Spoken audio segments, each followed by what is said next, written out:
Penerbitan saham. Apa ya yang dimaksud dengan penerbitan saham?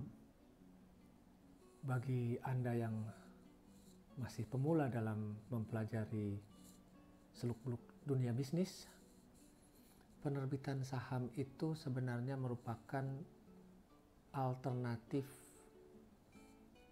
cara untuk mendatangkan dana atau modal bagi perusahaan. Ada cara-cara lain tentu saja, misalnya dengan cara meminjam dana dari lembaga keuangan atau menerbitkan obligasi. Masing-masing ada plus minusnya, pinjam uang di bank, menerbitkan obligasi atau saham, tergantung kepada situasinya yang menjadi background dari keputusan yang dibuat oleh perusahaan.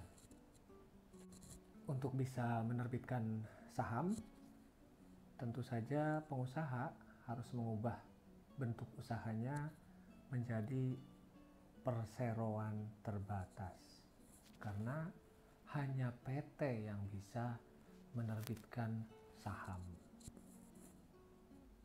Apa itu PT? Ada dua kata dasar dari perseroan terbatas, yaitu sero dan terbatas. Sero itu mungkin berasal dari bahasa Belanda. Mungkin ya, karena saya itu generasi yang terlahir tahun 70-an, tidak begitu familiar juga dengan bahasa Belanda. Yang jelas dalam bahasa Inggris padanannya adalah share, bagian. Artinya, siapapun Anda, jika Anda adalah pemegang saham dalam suatu perseroan, maka Anda berhak untuk mengambil bagian dalam aset atau keuntungan perseroan tersebut. Undang-Undang PT, perseroan terbatas, menegaskan bahwa perseroan terbatas itu merupakan gabungan modal, persekutuan modal. Kata persekutuan modal ini dimaksudkan untuk membedakan PT ini dari persekutuan individu atau persekutuan pihak-pihak. Saya sebenarnya tidak begitu suka dengan istilah sekutu, bersekutu dengan setan. Saya akan mengganti istilah sekutu itu dengan mitra, partner, atau kumpulan, tergantung konteksnya. Sebagai badan hukum, perseroan terbatas ini adalah entitas yang terpisah dari pemiliknya. Perseroan itu subjek hukum dan pemegang saham adalah subjek hukum yang lainnya. Aktivitas perseroan dikelola oleh satu tim yang biasa disebut dengan direksi, dan pemegang saham tanggung jawabnya hanya terbatas kepada dana yang diinvestasikan. Beberapa istilah dalam Undang-Undang Perseroan Terbatas saya perkenalkan di sini. Yang pertama adalah modal dasar, kedua modal ditempatkan, dan ketiga modal disetor.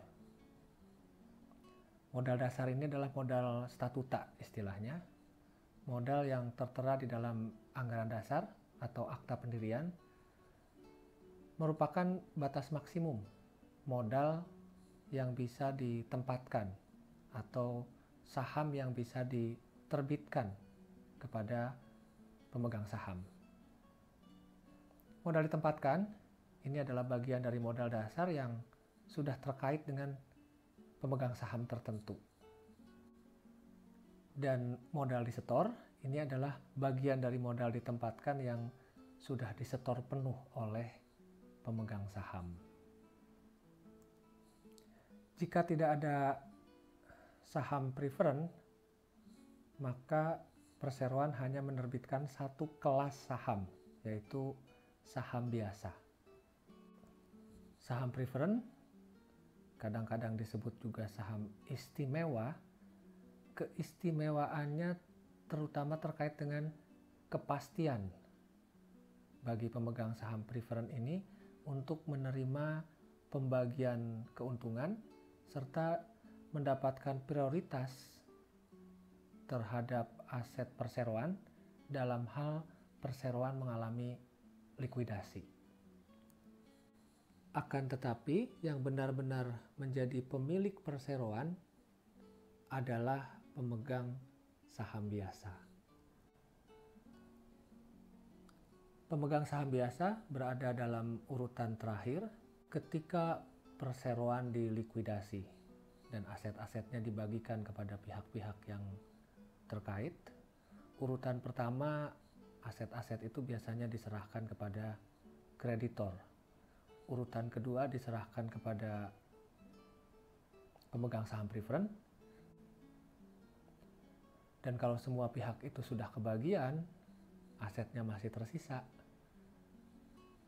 maka sisa aset itu diserahkan kepada pemegang saham biasa. Namanya saja pemegang kepentingan residual. Terkait dengan pembagian laba, pemegang saham biasa ini hanya menerima dividen jika memang perseroan meraup keuntungan.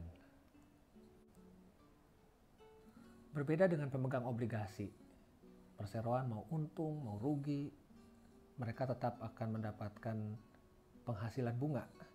Demikian juga saham preferen. Saham preferen ini kalau saya bilang merupakan instrumen keuangan hibrida. Dia punya fitur saham karena tidak ada tanggal jatuh temponya, tetapi juga memiliki fitur obligasi karena dia memiliki tarif dividen yang bersifat fixed. Pemegang saham biasa akan menjadi pihak paling makmur jika perseroan mengalami keuntungan yang berkelanjutan.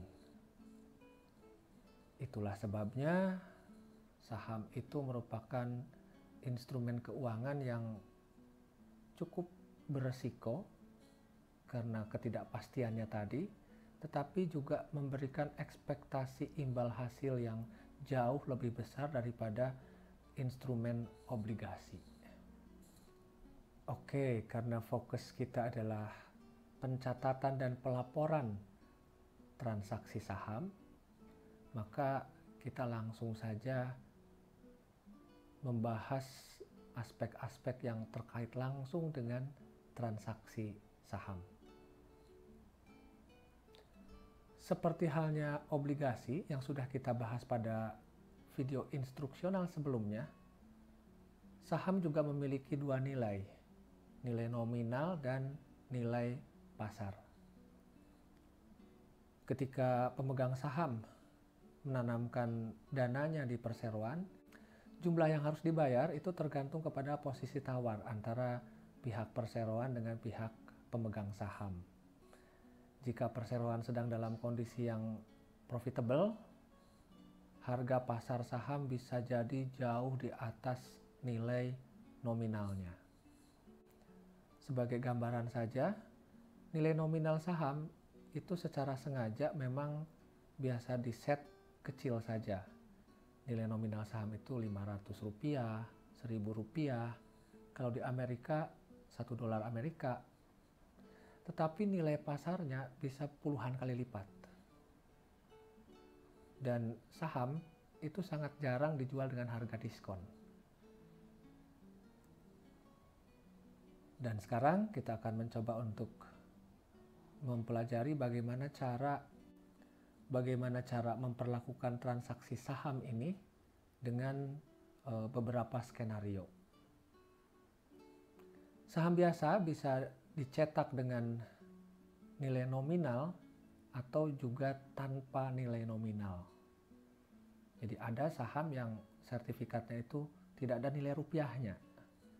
Untuk contoh pertama ini kita akan membahas saham yang memiliki nilai nominal dan dijual dengan harga yang sesuai dengan nilai nominal. Skenario ini terjadi biasanya pada perseroan yang baru berdiri. Pemegang saham menyetorkan dana dengan jumlah yang sama dengan nilai nominal saham yang dia peroleh. Dalam slide yang saya tampilkan ini, transaksi yang dimaksud adalah skenario yang A.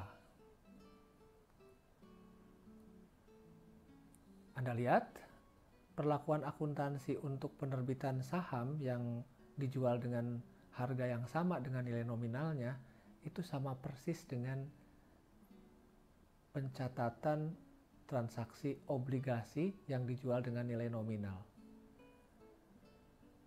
Saham biasa dikredit sejumlah nilai nominal yang diserahkan kepada pemegang saham dan kas didebet sejumlah dana yang diterima oleh perseroan dari pihak pemegang saham. Pada skenario B, nilai nominalnya 1.000 per saham, tetapi investor, pemegang saham, bersedia untuk membayar 5.000 per saham.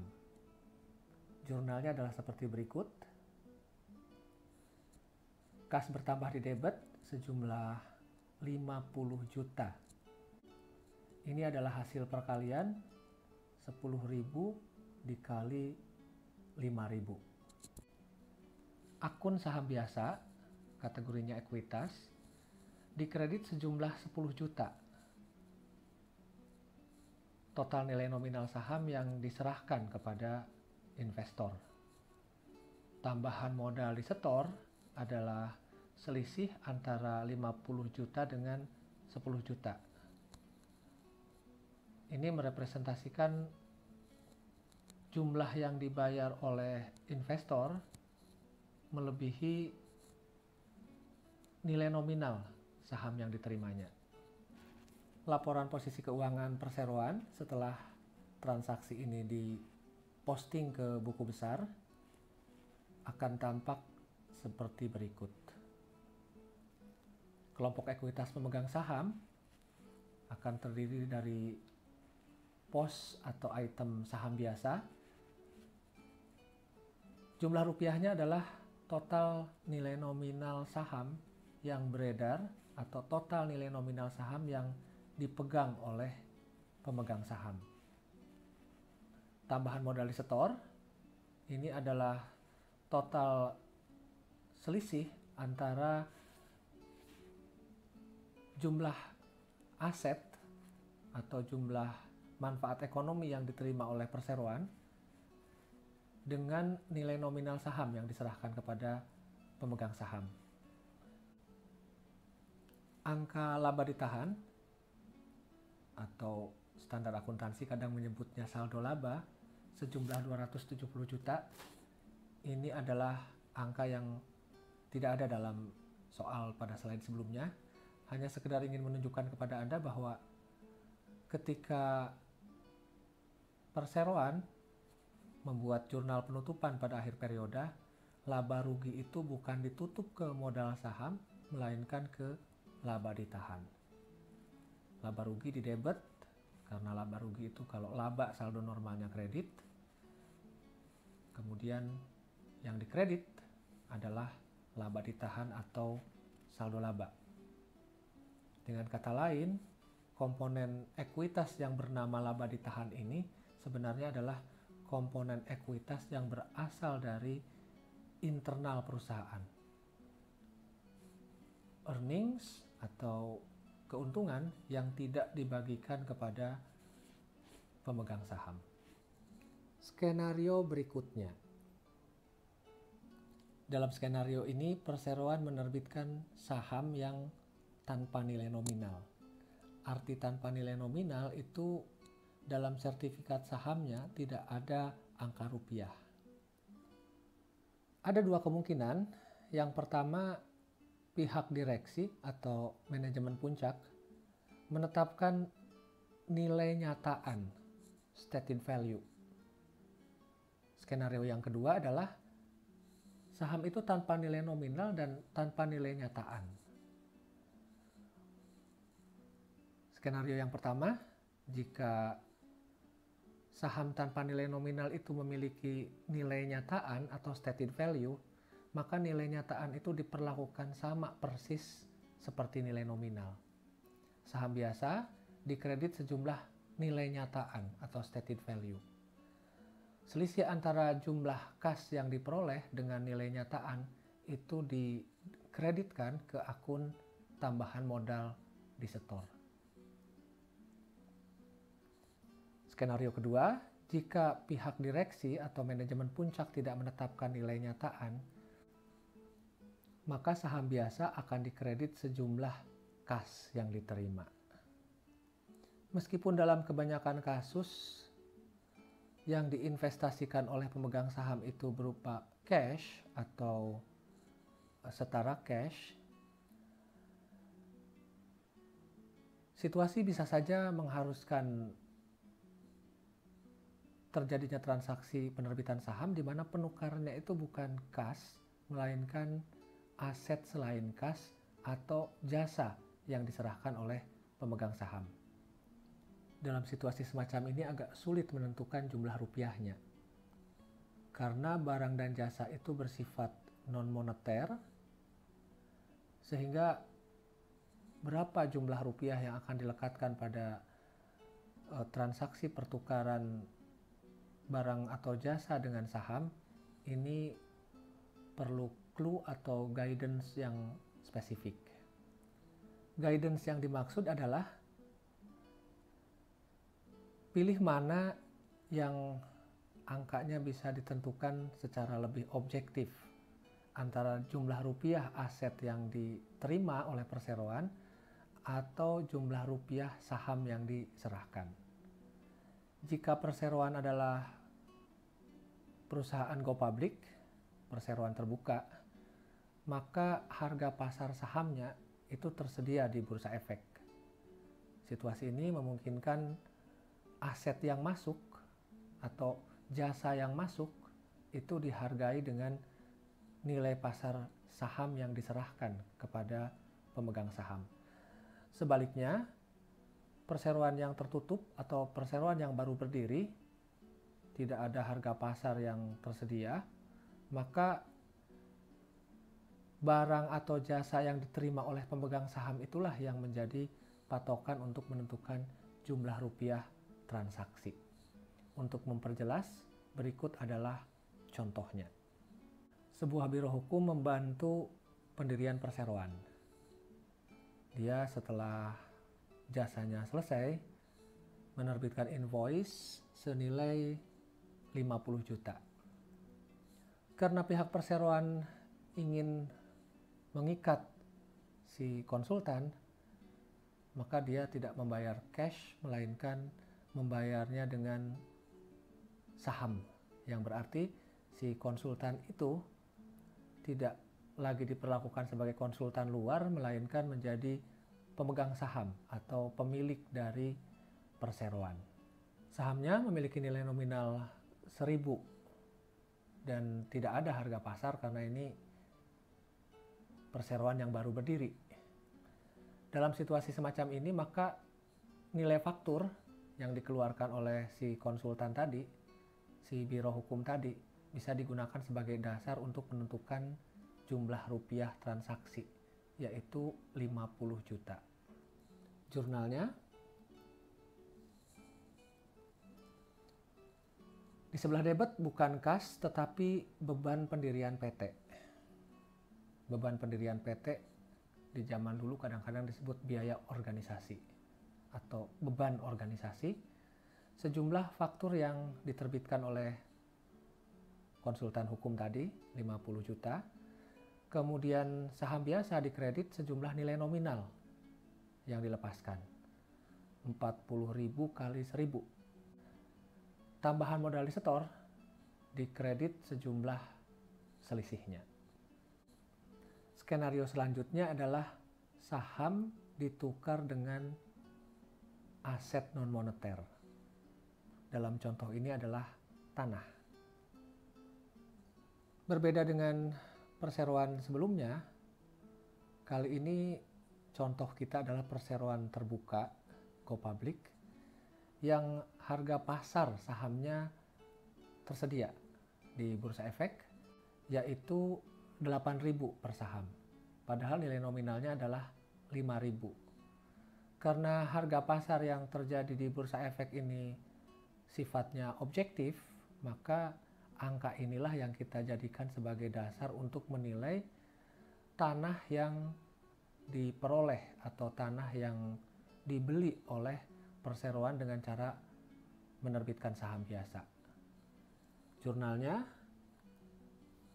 tanah aset tetap yang masuk dihargai 800 juta.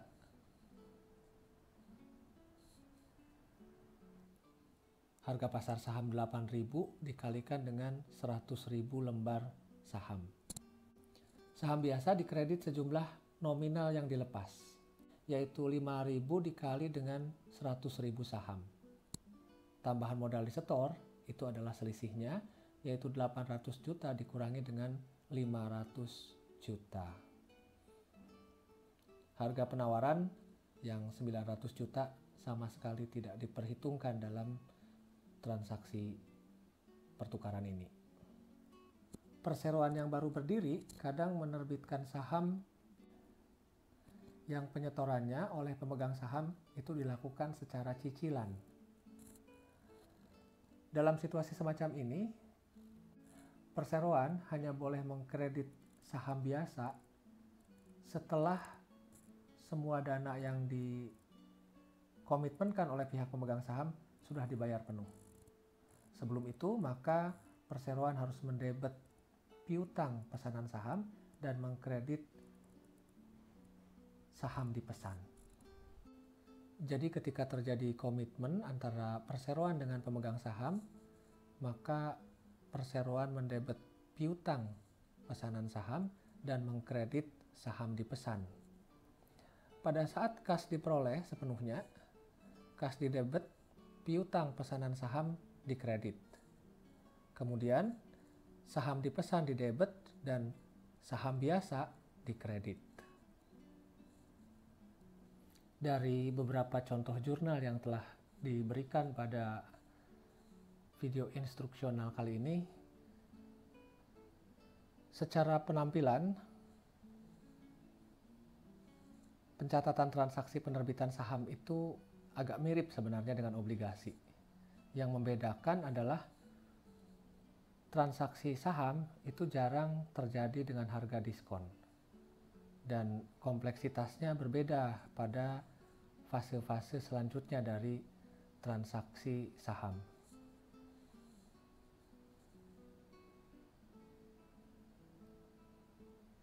Selanjutnya, saham ini juga merupakan instrumen yang tidak berbunga, sehingga tidak ada yang namanya amortisasi.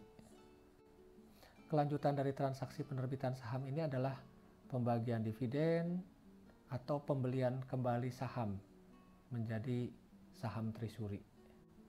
Sampai jumpa pada topik-topik selanjutnya yang juga masih akan berkaitan dengan ekuitas pemegang saham.